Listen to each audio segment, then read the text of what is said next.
इस वीडियो में आपका स्वागत है। आज हम पढ़ेंगे हिंदी भाषा की उपभाषाएं और बोलियां। सबसे पहले प्रश्न बनता है कि हिंदी भाषा का विकास किस भाषा से हुआ। तो हमको पता होना चाहिए कि हिंदी भाषा का विकास है वो शौरसेनी अपभ्रंश भाषा से हुआ है। तो देखिए, हिंदी भाषा का उद्भव शौरसेनी अपभ्रंश से हुआ है। इसके बाद में अगला प्रश्न बनता है, हिंदी भाषा में कुल कितनी उपभाषाएं हैं और कितनी बोलियां हैं। तो उनका उत्तर है, हिंदी भाषा में 5 उपभाषाएं हैं और 18 बोलियां हैं। तो आज हम इनका अध्ययन करेंगे। सबसे पहले हिंदी की 5 उपभाषाएं। सबसे पहले आता है पश्चिमी हिंदी, दूसरा पूर्वी हिंदी, तीसरा बिहारी, चौथा राजस्थानी, पांचवा पहाड़ी हिंदी। तो इनको याद करने का तरीका है, 2 उपभाषाओं का नाम है वो राज्यों के आधार पर, यानी राजस्थानी और बिहारी।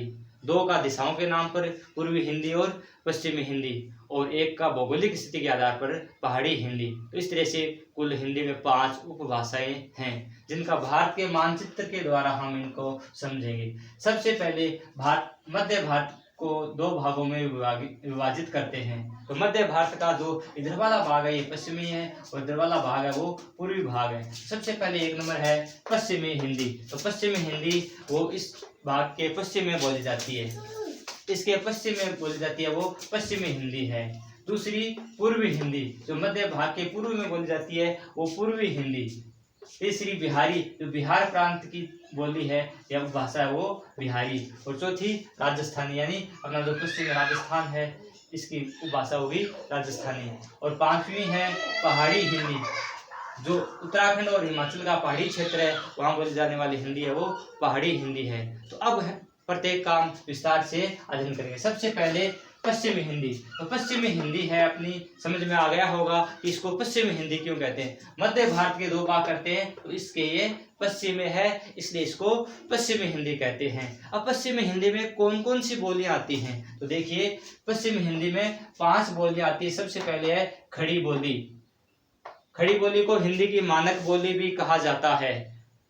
खड़ी का अर्थ होता है खरी, बोलने में खरी, और या खड़ी पाई का जिसमें प्रयोग ज्यादा किया जाए, इसलिए इसको खड़ी बोली कहा जाता है। ये कहाँ बोली जाती है, ये दिल्ली, गाजियाबाद, हरियाणा के कुछ क्षेत्र के आसपास बोली जाती है। हिंदी की मानक बोली है। और आज हम जिसको हिंदी कहते हैं, आज जो लिखित में और बोलने में हम हिंदी को काम में लेते हैं वो क्या है, खड़ी बोली ही है। इसके बाद ब्रज भाषा। ब्रज, पहले ये ब्रज भाषा थी, अब हिंदी की एक ब्रज बोली के रूप में है। ये हम सबको पता है कि मथुरा और वृंदावन का क्षेत्र ब्रज क्षेत्र कहलाता है, और कृष्ण भक्ति साहित्य है वो ब्रज भाषा में लिखा गया है, और रीतिकाल का साहित्य भी ब्रज भाषा में लिखा गया है। तो ये ब्रज भाषा है वो पश्चिमी हिंदी की बोली है। तीसरी इसकी बोली है हरियाणवी, जो राजस्थान के पास में ये हरियाणा क्षेत्र है, हरियाणा प्रदेश की बोली है वो हरियाणवी है। हरियाणवी को बांगरू भी कहते हैं। और पश्चिमी हिंदी में अगली बोली है बुंदेली। झांसी के आसपास का जो क्षेत्र है वो बुंदेलखंड कहा जाता है, और बुंदेलखंड की बोली होगी बुंदेली। झांसी की रानी कविता हमने पढ़ी है वो क्या है, बुंदेली।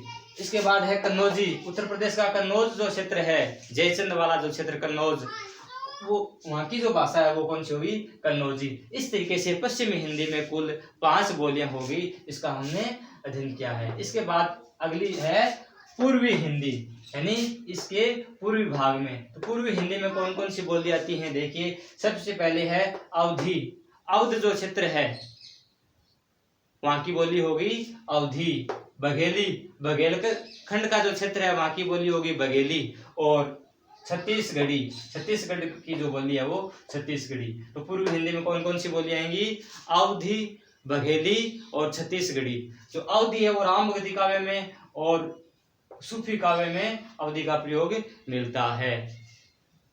इसके बाद 3 नंबर पर आते हैं बिहारी। बिहार प्रांत में जो बोली जाती है वो हिंदी उपभाषा क्या कहलाती है, बिहारी कहलाती है। तो बिहारी की जो 3 बोलियां वो देखिए, मगही, मैथिली, भोजपुरी। भोजपुरी सिनेमा के क्षेत्र में काफी लोकप्रिय है, सबसे ज्यादा प्रचलित है, इस बोली को भोजपुरी कहते हैं। मैथिली, मिथिला क्षेत्र की मैथिली को संविधान में अलग से मान्यता दे दी गई है, स्वतंत्र इसका अस्तित्व आ गया है। तो इसको अगर न माने तो हिंदी में 17 बोलियां बसती हैं। तो ये होगी बिहारी की बोलियां। इसके बाद 4 नंबर आता है अपना राजस्थान यानी राजस्थानी उपभाषा। और राजस्थानी उपभाषा की 5 बोलियां हैं, वो हिंदी भाषा की इन 18 बोलियों में सम्मिलित हैं। तो वो कौन कौन सी देखिए, सबसे पहले मारवाड़ी। मारवाड़ जो क्षेत्र है, बीकानेर, जोधपुर, जैसलमेर, बाड़मेर का मेवाड़ क्षेत्र, मारवाड़ क्षेत्र, वहां की बोली होगी मारवाड़ी।